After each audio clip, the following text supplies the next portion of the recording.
നമസ്കാരം. ഡൽഹിയിൽ ഇക്കഴിഞ്ഞ 2 ദിവസങ്ങളായി കലാപകലുഷിതമായിട്ടുള്ള അന്തരീക്ഷം സൃഷ്ടിക്കുവാനായിട്ട് പാറ്റകളും കോൺഗ്രസ് പാർട്ടിയും ശ്രമിച്ചുകൊണ്ടിരിക്കുകയാണ്. അതിൻ്റെ വിശദമായ വിവരങ്ങൾ തത്വമയി ന്യൂസ് തന്നെ പ്രേക്ഷകരുമായിട്ട് ഇതിനോടകം പങ്കുവച്ചിരുന്നു. എന്നാൽ ഇപ്പോൾ ആ കലാപത്തെ സംബന്ധിച്ച് ഒരല്പം ഗൗരവമുള്ള ചില വാർത്തകളാണ് പുറത്തു വരുന്നത്. ദേശീയ മാധ്യമങ്ങൾ, പ്രത്യേകിച്ച് റിപ്പബ്ലിക് ചാനൽ, അതിനെ സംബന്ധിച്ചുള്ള വിവരങ്ങൾ പുറത്തുവിട്ടിരുന്നു. ആ വിവരങ്ങൾക്കും കൂടി അല്പം കൂടി വിശദമായിട്ടുള്ള ഒരു കൂട്ടിച്ചേർക്കലാണ് തത്വമയി ന്യൂസ് ഈ വീഡിയോയിലൂടെ ഉദ്ദേശിക്കുന്നത്. ആ വിവരങ്ങൾ പ്രധാനപ്പെട്ടത് ഡൽഹിയിൽ ഈ നടക്കാൻ പോകുന്ന കലാപശ്രമങ്ങളെക്കുറിച്ച് അല്ലെങ്കിൽ കലാപത്തെക്കുറിച്ച് 2 ദിവസങ്ങളിൽ ജൂലൈ 20, 21 ഇന്നലെ മിനിഞ്ഞാന്നുള്ള ദിവസങ്ങളിലായി നടക്കാൻ പോകുന്ന പ്രശ്നങ്ങളെക്കുറിച്ച്, കലാപങ്ങളെക്കുറിച്ച് അമേരിക്കയ്ക്ക് നേരത്തെ അറിയാമായിരുന്നു എന്നാണ് ഇപ്പോൾ പുറത്തു വരുന്ന സൂചനകൾ. പ്രത്യേകിച്ച് അമേരിക്കൻ എംബസി ഡൽഹിയിലേക്ക് വരുന്ന അമേരിക്കൻ സഞ്ചാരികൾക്കായി ഒരു മുന്നറിയിപ്പ്, ജാഗ്രതാ നിർദ്ദേശം പുറപ്പെടുവിപ്പിച്ചിരുന്നു. അതിൽ പ്രധാനപ്പെട്ടത് ഡൽഹിയിലെ കിസാൻ ഘട്ടിൽ ഏതാണ്ട് 250ഓളം വരുന്ന കർഷക സംഘടനകളുടെ പ്രതിനിധികൾ പങ്കെടുക്കുന്ന ഒരു പ്രതിഷേധം ജൂലൈ 21 പാർലമെൻറ്റ്, മധ്യ ഡൽഹി തുടങ്ങിയ പ്രദേശങ്ങളിൽ, പാർലമെൻറ്റിന് ചുറ്റും റൈസന ഹിൽ, മധ്യ ഡൽഹി തുടങ്ങിയ പ്രദേശങ്ങളിൽ വലിയ ജനക്കൂട്ടങ്ങളും ഗതാഗത തടസ്സങ്ങളും ഉണ്ടാവുകയും പോലീസ് സുരക്ഷാ സംവിധാനങ്ങൾ കർശനമാക്കുകയും ചെയ്യുമെന്നുള്ള അതിനുള്ള സാധ്യതകളുണ്ട് എന്നാണ് ഈ ജാഗ്രതാ നിർദ്ദേശത്തിൽ പറയുന്നത്.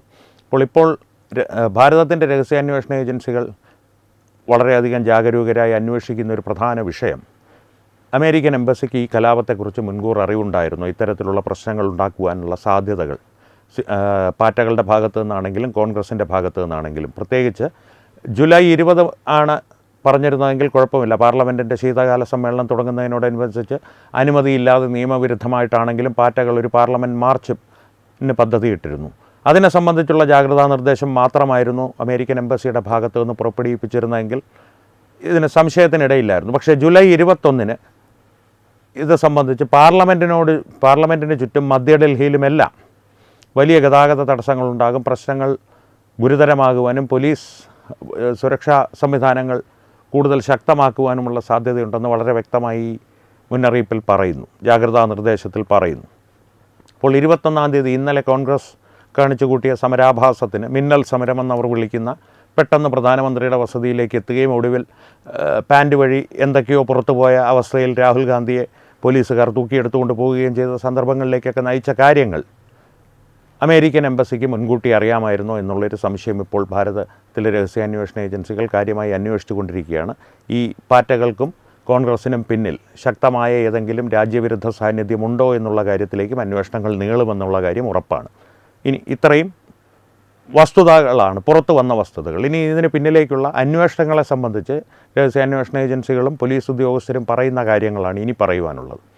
ചില കാര്യങ്ങൾ കൂട്ടിയോജിപ്പിച്ച് വായിച്ചാൽ ഇതിന് പിന്നിലുള്ള വലിയൊരു ഗൂഢാലോചന ഒരുപക്ഷെ വെളിവായി വന്നേക്കും.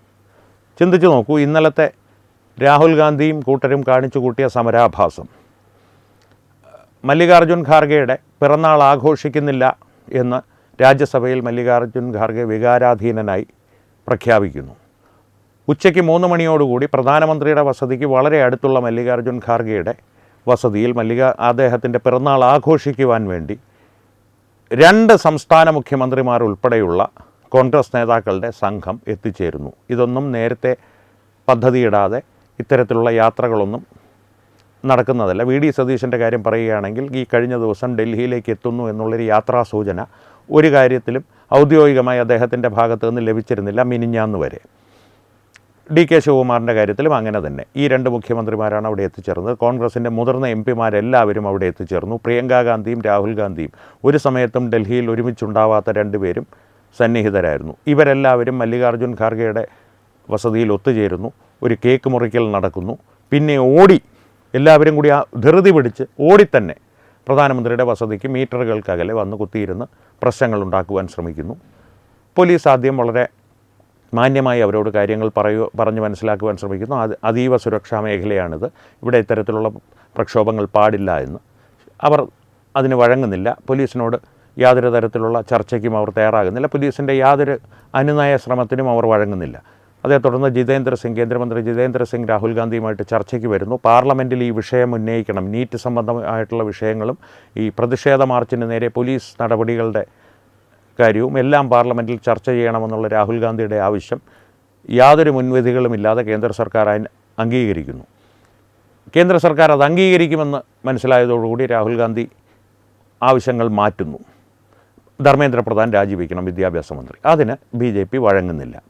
അവിടെ മുതലാണ് പ്രശ്നങ്ങൾ രൂക്ഷമാക്കുവാനുള്ള ശ്രമം കോൺഗ്രസിൻ്റെ ഭാഗത്തു നിന്നുണ്ടാവുകയും ഡീൻ കുര്യാക്കോസ് ഉൾപ്പെടെയുള്ള MP-മാരെ അറസ്റ്റ് ചെയ്ത് നീക്കാൻ ശ്രമിക്കുന്നതിനിടയിൽ അവർ പോലീസിനെ കയ്യേറ്റം ചെയ്യാൻ ശ്രമിക്കുകയും ചെയ്യുന്നതുവരെയുള്ള കാര്യങ്ങളുണ്ടായത്.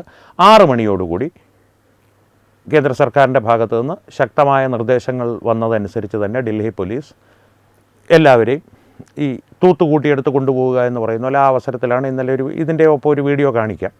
ഇന്നലെ പ്രേക്ഷകർക്കുമായിട്ട് തത്വമേ ന്യൂസ് പങ്കുവച്ചൊരു വീഡിയോ ആണ്.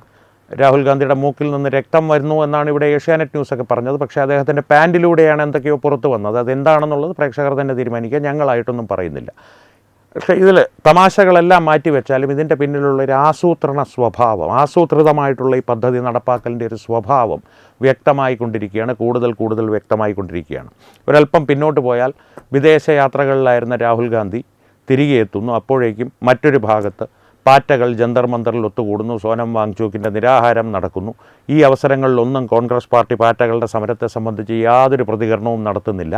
അതിനെക്കുറിച്ച് മാധ്യമങ്ങളിലൂടെ പുറത്തുവിടപ്പെടുന്ന ഒരു ആഖ്യാനം അല്ലെങ്കിൽ സൃഷ്ടിക്കപ്പെടുന്ന ഒരു ആഖ്യാനം അണ്ണാ ഹസാരയുടെ സമരത്തെ പോലെ സംശയാസ്പദമായിട്ടുള്ള രീതിയിലാണ് കോൺഗ്രസ് പാറ്റകളുടെ സമരത്തെ കാണുന്നത്. അതുകൊണ്ട് കോൺഗ്രസ് ഇതിൽ പങ്കെടുക്കുവാനുള്ള യാതൊരു സാധ്യതയുമില്ല, അല്ലെങ്കിൽ പിന്തുണ അറിയിക്കുവാനുള്ള യാതൊരു സാധ്യതയും ഇല്ല എന്നൊരു ആഖ്യാനം സൃഷ്ടിക്കപ്പെടുന്നു. 20-ാം തീയതി പാർലമെൻറ്റിൻ്റെ ശൈത്യകാല സമ്മേളനം തുടങ്ങുന്ന ദിവസം പാറ്റകളുടെ പാർലമെൻറ്റ് മാർച്ച്, നിയമവിരുദ്ധമായിട്ടുള്ള പാർലമെൻറ്റ് മാർച്ച്, പോലീസിൻ്റെ അനുമതിയില്ലാത്ത പാർലമെൻറ്റ് മാർച്ച് നടത്തുവാൻ അവർ ശ്രമിക്കുന്നു. പോലീസിനെ കല്ലെറിയുന്നു, പോലീസിനെ ഉപദ്രവിക്കുന്നു, പോലീസ് വാഹനങ്ങൾ തകർക്കുന്നു. പോലീസുകാർ തിരിച്ച് അവർക്കെതിരെ നടപടിയെടുക്കുവാൻ, ലാത്തി ചാർജും കണ്ണീർവാതക പ്രയോഗവും ഉൾപ്പെടെയുള്ള നടപടികൾ എടുക്കുവാൻ നിർബന്ധിതരാകുന്നു. പ്രശ്നം വലിയ ഗുരുതരമാണ്, ഡൽഹിയിലാകെ സംഘർഷാവസ്ഥയാണ് എന്ന രീതിയിലുള്ളൊരു ആഖ്യാനം ഏറ്റവും കുറഞ്ഞത് കേരളത്തിലെങ്കിലും സൃഷ്ടിക്കപ്പെടുന്നു. ദേശീയ മാധ്യമങ്ങൾ കൃത്യമായിട്ടുള്ള റിപ്പോർട്ടുകൾ നൽകുന്നു. സാമൂഹ്യ മാധ്യമങ്ങൾ അതിനുമപ്പുറത്തേക്ക് ചെന്ന് പാറ്റകളുടെ ഓരോ ഉദ്ദേശങ്ങളും അവരുടെ ഔദ്യോഗിക വക്താവായിട്ടുള്ള വിവേക് ദാഹിയ ഉൾപ്പെടെയുള്ളവർ മറ്റുള്ളവരെ സംഘർഷഭൂമിയിലേക്ക് തള്ളിവിട്ടിട്ട് ബർഗറും കഴിച്ച് നാട് ചുറ്റി നടക്കുകയാണ് എന്നുള്ള രീതിയിലുള്ള വെളിപ്പെടുത്തലുകൾ നടത്തുന്നു. ഈ ഔദ്യോഗിക വക്താവിനെ പാറ്റകൾ നിവൃത്തിയില്ലാതെ പുറത്താക്കുന്നു. ഇതെല്ലാം മലയാള മാധ്യമങ്ങൾ മറച്ചു പിടിക്കുന്നു. 21-ാം തീയതി പെട്ടെന്ന് ഉച്ചയോടുകൂടി രാഹുൽ ഗാന്ധിയുടെ ഭാഗത്തു നിന്ന് ഇത്തരത്തിലുള്ളൊരു സംഘർഷം അല്ലെങ്കിൽ സംഘർഷത്തിനുള്ള ശ്രമം ഉണ്ടാകുന്നു. Rahul ഗാന്ധിയോടൊപ്പം KC വേണുഗോപാലും VD സതീഷനൊന്നുമില്ലായിരുന്നു. നമ്മുടെ രാജ്മോഹൻ ഉണ്ണിത്താൻ ഉണ്ടായിരുന്നു. അടികൊള്ളുന്നതിന് മുമ്പേ അല്ലെങ്കിൽ പോലീസ് തൂക്കിയെടുക്കുന്നതിന് മുമ്പേ രാജ്മോഹൻ ഉണ്ണിത്താൻ അവിടെ നിന്ന് വളരെ സമർത്ഥമായി തന്നെ രക്ഷപ്പെട്ടു. കാരണം അദ്ദേഹത്തിന് ഇന്ദിരാന ഭവനിലൊക്കെയുള്ള പഴയ അനുഭവങ്ങളുണ്ട്. കാരണം തുണി പോയ അനുഭവങ്ങളുണ്ട്. കോൺഗ്രസ്സുകാരായിരുന്നു അതെങ്കിലും പോലീസുകാർ കോൺഗ്രസ്സുകാരെക്കാളും മാന്യന്മാരാണെന്ന് അദ്ദേഹത്തിന് അറിയാം. എന്നാൽ പോലും എന്തിന് വെറുതെ ഒരു റിസ്ക് എടുക്കണമെന്നുള്ള രീതിയിലായിരിക്കണം അദ്ദേഹം മാറിപ്പോയത്. നമ്മളതിനെ കുറ്റം പറയുന്നില്ല. അത്തരത്തിലുള്ളൊരു സംഘർഷാവസ്ഥ സൃഷ്ടിക്കപ്പെടുന്നു. ഒരു എന്താ പറയുക, നിയമവ്യവസ്ഥ തകരുന്ന രീതിയിൽ ഒരു അരാജകത്വം സൃഷ്ടിക്കുവാനുള്ള ശ്രമങ്ങൾ വളരെ വ്യക്തമായി തന്നെ നമ്മുടെ മുൻപിൽ പ്രത്യക്ഷപ്പെടുന്നു അല്ലെങ്കിൽ തെളിഞ്ഞു വരുന്നു. ഇത്രയുമാണ് ഇപ്പോൾ നിലവിലുള്ള സാഹചര്യങ്ങൾ. ഇന്ന് പാർലമെൻറ്റ് കൂടുതൽ പ്രക്ഷുബ്ധമാക്കുമെന്നാണ് രാഹുൽ ഗാന്ധിയുടെ ഭീഷണി. ഇനി ഒരല്പം പിന്നിലേക്ക് പോയാൽ രാഹുൽ ഗാന്ധി, ഞാൻ പറഞ്ഞല്ലോ, വിദേശയാത്രകൾ കഴിഞ്ഞ് എപ്പോഴൊക്കെ രാഹുൽ ഗാന്ധി വരുന്നു, തത്വമേ ന്യൂസ് ഈ പാറ്റാ സമരത്തെയും രാഹുൽ ഗാന്ധിയെയും ബന്ധിപ്പിച്ച് കോൺഗ്രസ് ഇതിനോട് സഹകരിക്കില്ല എന്നുള്ള ആഖ്യാനം സൃഷ്ടിക്കപ്പെടുന്ന സമയത്ത് തന്നെ പറഞ്ഞിരുന്നു ഇത് വലിയ പ്രശ്നങ്ങൾ ഉണ്ടാക്കാനുള്ള ശ്രമത്തിലേക്ക് രാഹുൽ ഗാന്ധിയുടെ ഭാഗത്തു നിന്ന് നീക്കങ്ങളുണ്ടാകും, ജാഗ്രത പാലിക്കണമെന്നുള്ളത് ഒരു തത്വമേ ന്യൂസ് ഒരു മുന്നറിയിപ്പ് പോലെ തന്നിരുന്നു. അതിനും ഒരല്പം പിന്നോട്ട് പോയാൽ ഒരു മാസങ്ങൾക്ക് മുമ്പ്, ഏതാണ്ട് 1-1.5 മാസങ്ങൾക്ക് മുമ്പ് അരവിന്ദ് കെജ്രിവാൾ കൃത്യമായിട്ടൊരു പ്രഖ്യാപനം നടത്തിയിരുന്നു, പുതിയ പ്രധാനമന്ത്രി വരുമെന്നുള്ളത്. ഇപ്പോൾ നിങ്ങൾ ഇപ്പോഴത്തെ സാഹചര്യങ്ങളിലേക്കൊന്ന് തിരികെ വരൂ. ആം ആദ്മി പാർട്ടി, മനീഷ് സിസോദിയ, അരവിന്ദ് കെജ്രിവാൾ ഉൾപ്പെടെയുള്ളവർ പാറ്റകളുമായി അടുക്കുവാനുള്ള ശ്രമം നടത്തിക്കൊണ്ടിരിക്കുകയാണ്. ഇടതുപക്ഷ നേതാക്കളെയും അതിനോട് കൂട്ടി ജന്തർ മന്ദറിൽ കൂടുതൽ രാഷ്ട്രീയ സാന്നിധ്യം സൃഷ്ടിക്കുകയും അതിനോടനുബന്ധിച്ച് വിദ്യാർത്ഥി സംഘടനകൾ, അനുബന്ധ രാഷ്ട്രീയ പാർട്ടികളുടെ വിദ്യാർത്ഥി സംഘടനകളുടെ കൂടുതൽ സാന്നിധ്യം ആ പ്രദേശത്ത് ഉണ്ടാക്കുവാനും അല്ലെങ്കിൽ കൊണ്ടുവരുവാനും അവർ ശ്രമിച്ചുകൊണ്ടിരിക്കുകയാണ്.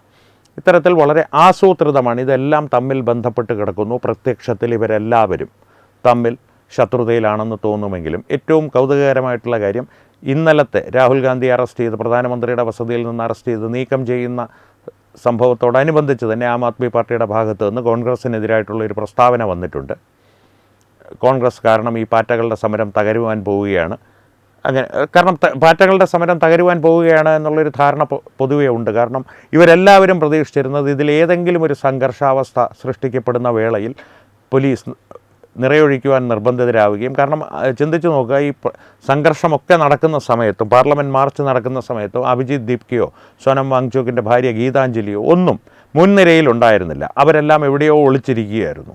അത് കഴിയുമ്പോൾ ജന്തർ മന്ദറിൽ തിരികെ എത്തി കേരള ഹൗസിൻ്റെ അവിടെ എത്തുമ്പോൾ ഇവരെല്ലാവരും എങ്ങോട്ടൊക്കെയോ അപ്രത്യക്ഷരാകും. അതാണ് നേതാക്കളുടെ കാര്യമാണ് പറയുന്നത്. പിന്നീട് ഇവർ അഴിച്ചുവിടുന്ന ഈ സോംബികളെ പോലെയുള്ള സ്വന്തം തലകൊണ്ട് ചിന്തിക്കാൻ ശേഷിയില്ലാത്തവരാണ് മുന്നോട്ട് പോകുന്നത്. ഇത്രയും കാര്യങ്ങൾ പ്രേക്ഷകരോട് പരസ്പരബന്ധിതമായി തന്നെ പറഞ്ഞതിൻ്റെ ഒരു കാര്യം, ഇതിൻ്റെ പിന്നിലുള്ള ഗൂഢാലോചനകളെക്കുറിച്ച് നിങ്ങൾ ബോധവാന്മാരായിരിക്കണം എന്നുള്ളത് കൊണ്ട് മാത്രമാണ്. അതിന് നിങ്ങൾക്ക് ആ ഒരു ബോധ്യമുണ്ടാകണമെങ്കിൽ ഇതെല്ലാം കൂടി ഒന്ന് പരസ്പരം ബന്ധിപ്പിച്ച് ചിന്തിച്ച് നോക്കിയാൽ മതി.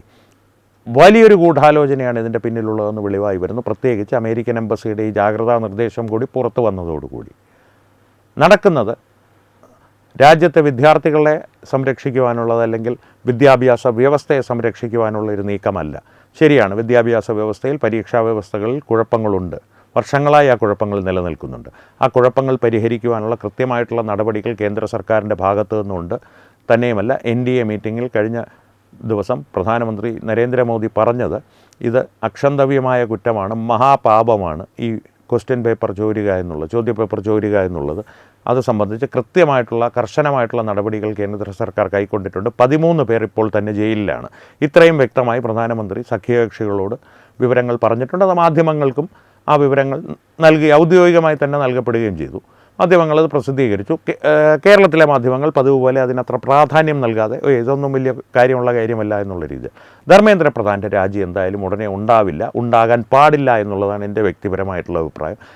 തുടക്കത്തിലായിരുന്നെങ്കിൽ ധാർമ്മികമായിട്ടുള്ള ഉത്തരവാദിത്വം വേണമെങ്കിൽ ഏറ്റെടുത്ത് ധർമ്മേന്ദ്ര പ്രധാന് രാജിവെക്കാമായിരുന്നു. പക്ഷേ അതുകൊണ്ട് പ്രത്യേകിച്ച് ഈ ഒരു പ്രശ്നത്തിന് പരിഹാരമുണ്ടാവില്ല. 2027 ഈ പരീക്ഷയുടെ നടത്തിപ്പ് സംവിധാനം തന്നെ പൂർണ്ണമായും മാറ്റപ്പെടുകയാണ്. അതോടുകൂടി ഈ ചോദ്യപേപ്പർ ചോർച്ചയ്ക്ക് ഒരു പരിധിവരെ അറുതിയാകും. പക്ഷേ അപ്പോഴും കോച്ചിങ് സെൻറ്ററുകൾ അവരുൾപ്പെടുന്ന മാഫിയകൾ നടത്തുന്ന ശ്രമങ്ങൾ തുടർന്നുകൊണ്ട് തന്നെ ഇരിക്കും. ഏതെങ്കിലും രീതിയിൽ ഈ പരീക്ഷാ സംവിധാനത്തെ തിരികെ സംസ്ഥാനങ്ങളുടെ കയ്യിലെത്തിച്ച് മുൻപ് അവർ നടത്തിക്കൊണ്ടിരുന്ന വിദ്യാഭ്യാസ കൊള്ള, ചോദ്യപേപ്പർ ചോർത്തലിൻ്റെ എളുപ്പം, ഇതെല്ലാം അടിസ്ഥാനപരമായിട്ട് ഈ നീറ്റിൻ്റെ പരീക്ഷ ഇപ്പോഴത്തെ വ്യവസ്ഥയെ നിങ്ങൾ കാണേണ്ടത് EVM-ൽ നിന്ന് ബാലറ്റിലേക്ക് മടക്കിക്കൊണ്ട് പോകണമെന്നുള്ളൊരാവശ്യം രാഷ്ട്രീയ പാർട്ടികൾ പലരും ഉയർത്താറുണ്ടല്ലോ. അങ്ങനെ കണ്ടാൽ മതി. കാരണം EVM-ൽ കുഴപ്പങ്ങളില്ലേ? ശരിയാണ്, കുഴപ്പങ്ങളുണ്ട്. ഇടയ്ക്കിടെ യന്ത്രങ്ങൾ തകരാറിലാവും, നീണ്ട ക്യൂവിന് നിൽക്കേണ്ടി വരും. ആ സമയത്ത് സമ്മതിദായകർക്ക് അസ്വസ്ഥതയുണ്ടാകും. അത്തരത്തിലുള്ള പ്രശ്നങ്ങളുണ്ട് എന്ന് കരുതി EVM മൊത്തമായി ഒഴിവാക്കി പഴയ ബാലറ്റ് പേപ്പറുകളിലേക്ക് തിരികെ പോയാൽ ബൂത്ത് പിടുത്തം ഉൾപ്പെടെയുള്ള പുതിയ തലമുറയ്ക്ക് യാതൊരു പരിചയവുമില്ലാത്ത ബൂത്ത് പിടുത്തം പോലുള്ള കലാപരിപാടികൾ നിങ്ങൾ സാമൂഹ്യ മാധ്യമങ്ങളിൽ ഒന്ന് സെർച്ച് ചെയ്ത് നോക്കൂ. ഗുജറാത്തിലെ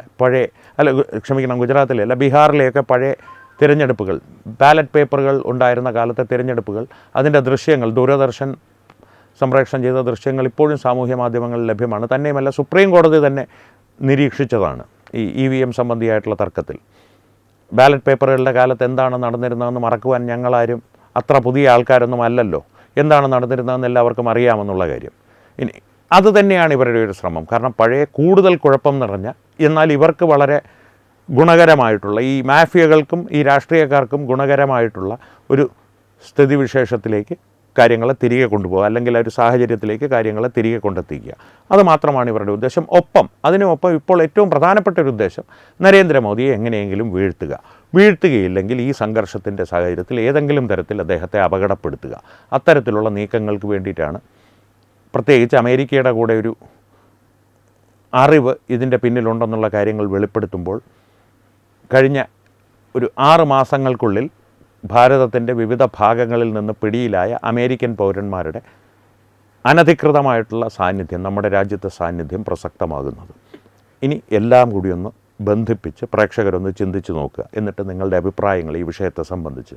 കാരണം ഗുരുതരമായൊരു സാഹചര്യമാണ് രാജ്യത്ത് നിലനിൽക്കുന്നത്. സംഘർഷം കൊണ്ട് കേന്ദ്ര സർക്കാർ രാജിവെച്ച് പോകും എന്നുള്ളതല്ല. രാജിവെച്ച് പോകുവാനോ അല്ലെങ്കിൽ ഈ സമ്മർദ്ദത്തിന് വഴങ്ങി BJP സർക്കാർ ഒരു ദുർബലമായിട്ടുള്ള അവസ്ഥയിലേക്ക് പോകില്ല എന്നുറപ്പ് വരുന്ന ഒരു സാഹചര്യത്തിൽ അതിനുമപ്പുറത്തേക്ക് കടന്ന എന്തെങ്കിലും പ്രക്രിയകൾ ചെയ്യുവാനായിട്ട് ഒരുപക്ഷെ CJP-യോ കോൺഗ്രസ്സോ മുതിർന്നേക്കും. അതിനു വേണ്ടിയിട്ടാണ് ഇവർ ഇപ്പോൾ വിഘടിച്ച് നിൽക്കുന്നത്. കാരണം ഉത്തരവാദിത്തം ആരിലും വന്നുപെടാൻ പാടില്ല. എന്തെങ്കിലും ഒരു അനിഷ്ട സംഭവം പാർലമെൻറ്റിനകത്തുണ്ടായാൽ പ്രധാനമന്ത്രിക്കോ മറ്റേതെങ്കിലും മന്ത്രിമാർക്കോ ഏതെങ്കിലും തരത്തിലുള്ള അപകടം സംഭവിച്ചാൽ ഉത്തരവാദിത്തം ഇവരിൽ ആരിലും വന്ന് വീഴാൻ പാടില്ല. അതുകൊണ്ടാണ് കോൺഗ്രസ് പ്രത്യേകമായി പ്രധാനമന്ത്രിയുടെ വസതിക്ക് മുൻപിൽ സമരം ചെയ്യുന്നു, CJP ജന്തർ മന്ദറിൽ സമരം ചെയ്യുന്നു, ആം ആദ്മി ഇതിലൊന്നും ഉൾപ്പെടാതെ അവിടെയും ഇവിടെയും തൊടാതെ നിൽക്കുന്നു, ജന്തർ മന്ദറിൽ ഇടയ്ക്ക് പ്രത്യക്ഷപ്പെടുന്നു. ഇടത് കക്ഷികൾ ആർക്കാണോ ബലം കൂടുതൽ അവരുടെ കൂടെ നിൽക്കുന്നു. ഇതിനും അപ്പുറത്തേക്ക് കർഷകർ എന്നുള്ള പേരിൽ കിസാൻ ഘട്ടിലേക്ക് ഖാലിസ്ഥാനികൾ എത്തുവാൻ ശ്രമിക്കുന്നു. അമേരിക്കൻ ചാരന്മാരുടെ അല്ലെങ്കിൽ അമേരിക്കൻ ചാരസംഘടനകളിൽ പ്രവർത്തിച്ചിരുന്ന വ്യക്തികളുടെ അനധികൃത സാന്നിധ്യം ഭാരതത്തിലുണ്ടാകുന്നു. എല്ലാം കൂടി ചേർത്ത് വായിക്കുമ്പോൾ രാജ്യസുരക്ഷയെ സംബന്ധിച്ച്, നമ്മുടെ രാജ്യത്തെ ഭരണാധികാരികളുടെ സുരക്ഷയെ സംബന്ധിച്ച് വലിയ ആശങ്കകളാണ് ഉയരുന്നത്. അരാജകത്വം സൃഷ്ടിക്കുകയോ കലാപമുണ്ടാവുകയോ ഇതിലൊന്നും വലിയ ആശങ്കകൾ ഉണ്ടാവേണ്ട കാര്യമില്ല. കാരണം കൃത്യമായിട്ട് തന്നെ അതെല്ലാം കൈകാര്യം ചെയ്യുവാനുള്ള സംവിധാനങ്ങൾ ഇപ്പോൾ ഒരുങ്ങിക്കഴിഞ്ഞു. ഇന്നലെ ഡൽഹി പോലീസിൻ്റെ ഭാഗത്തു നിന്നുണ്ടായ ഒരേ ഒരു വീഴ്ച കൃത്യമായിട്ട് ഈ രാഹുൽ ഗാന്ധിയുടെയും കൂട്ടരുടെയും സമരാഭാസം നേരത്തെ മുൻകൂട്ടി കണ്ടറിയുവാനും അല്ലെങ്കിൽ അതിന് വേണ്ട സുരക്ഷാ സംവിധാനങ്ങൾ ഒരുക്കുവാനും അവർ പരാജയപ്പെട്ടു എന്നുള്ളതിലാണ്. അതിനെ സംബന്ധിച്ചുള്ള നിയമ നടപടികളും ഉണ്ടാകും. ഒപ്പം ഇനി അങ്ങോട്ടേക്ക് രഹസ്യാന്വേഷണ ഏജൻസികളും കളത്തിലിറങ്ങുകയാണ് എന്നാണ് നമുക്കറിയുവാൻ കഴിയുന്നത്. ഒരുപാട് പേർ തിഹാർ ജയിലിലേക്ക് പോകുവാനുള്ള സാധ്യതകളുണ്ട്. ഒരുപക്ഷെ അമേരിക്കയും ഭാരതവുമായിട്ടുള്ള നയതന്ത്ര ബന്ധം വഷളാകാതിരിക്കുവാനായിട്ട് അമേരിക്കയുടെ ഭാഗത്തു നിന്നും, കാരണം അമേരിക്ക പ്രത്യക്ഷത്തിൽ ഈ നയതന്ത്ര ബന്ധം വഷളാക്കുവാൻ ഇപ്പോഴത്തെ കാലത്ത് ഭാരതം ഇപ്പോൾ എത്തിയിരിക്കുന്ന സ്ഥാനത്ത് ലോകം ഭാരതത്തെ എങ്ങനെ കാണുന്നു എന്നുള്ളതിനനുസരിച്ച് നയതന്ത്ര ബന്ധം പ്രത്യക്ഷത്തിൽ വഷളാക്കുവാൻ അമേരിക്കയ്ക്ക് യാതൊരു താല്പര്യവും ഉണ്ടാവില്ല. അതുകൊണ്ട് തന്നെ പരാജയപ്പെട്ടൊരു മിഷൻ ഉപേക്ഷിച്ച് നേരെ മറുകണ്ഠം ചാടാൻ അമേരിക്കയ്ക്ക് യാതൊരു മടിയും ഉണ്ടാവില്ല. അതുകൊണ്ട് തിഹാർ ജയിലിലേക്ക് അഭിജിത് ദീപ്കയാണോ രാഹുൽ ഗാന്ധിയാണോ അതോ അതിന് പിന്നിലുള്ള അരവിന്ദ് കെജ്രിവാളാണോ മനീഷ് സിസോദിയാണോ ആരെ പോകുമെങ്കിലും അവരെ അങ്ങോട്ടേക്ക് യാത്ര അയക്കുവാനുള്ള തെളിവുകൾ ഒരുപക്ഷെ അമേരിക്ക രഹസ്യമായി നമ്മുടെ രഹസ്യാന്വേഷണ ഏജൻസികൾക്ക് നൽകിയാലും പ്രേക്ഷകർ അത്ഭുതപ്പെടരുത്. വരും ദിവസങ്ങൾ എന്തായാലും വളരെ കൗതുകകരമായിട്ടുള്ള എന്നാൽ ജാഗരൂകരായിരിക്കേണ്ട ദിവസങ്ങളാണ് വരുവാൻ പോകുന്നത്. ഈ വർഷത്തിൻ്റെ തുടക്കത്തിൽ തന്നെ ഞാൻ പലപ്പോഴായി പറഞ്ഞിരുന്നു, പല വീഡിയോകളിലും പറഞ്ഞിരുന്നു, 2026 അത്ര സുഖകരമായൊരു വർഷമായിരിക്കില്ല, എന്നാൽ വളരെയധികം ഉദ്വേഗജനകമായൊരു വർഷമായിരിക്കും എന്നുള്ളതാണ് ഇപ്പോൾ നടക്കുന്ന സംഭവ വികാസങ്ങൾ നമ്മോട് പറയുന്നത്. അതുകൊണ്ട് തന്നെ ഞാൻ ആദ്യമേ പറഞ്ഞതുപോലെ ഈ പറഞ്ഞ കാര്യങ്ങളെല്ലാം തമ്മിലൊന്ന് ബന്ധിപ്പിച്ച് ചിന്തിച്ച് നോക്കുക. എന്താണ് ഈ സാഹചര്യങ്ങളെക്കുറിച്ചുള്ള നിങ്ങളുടെ അഭിപ്രായങ്ങൾ? തീർച്ചയായും കമൻറ്റുകളിലൂടെ ഞങ്ങളുമായി പങ്കുവയ്ക്കുക. ഒപ്പം ഈ വീഡിയോ ലൈക്ക് ചെയ്യുക, പരമാവധി നിങ്ങളുടെ പ്രിയപ്പെട്ടവരുമായി ഷെയർ ചെയ്യുക. ഏറ്റവും പ്രധാനപ്പെട്ട കാര്യം, തത്വമയി ന്യൂസിൻ്റെ യൂട്യൂബ് ചാനൽ നിങ്ങൾ ഇതുവരെ സബ്സ്ക്രൈബ് ചെയ്തിട്ടില്ലെങ്കിൽ തീർച്ചയായും സബ്സ്ക്രൈബ് ചെയ്യുക. അപ്പോൾ ഈ വിഷയത്തിലും മറ്റു വിഷയങ്ങളിലും സംവാദങ്ങൾ തുടരട്ടെ. ജാഗരൂകരായിരിക്കുക. വീണ്ടും കാണാം. നന്ദി, നമസ്കാരം.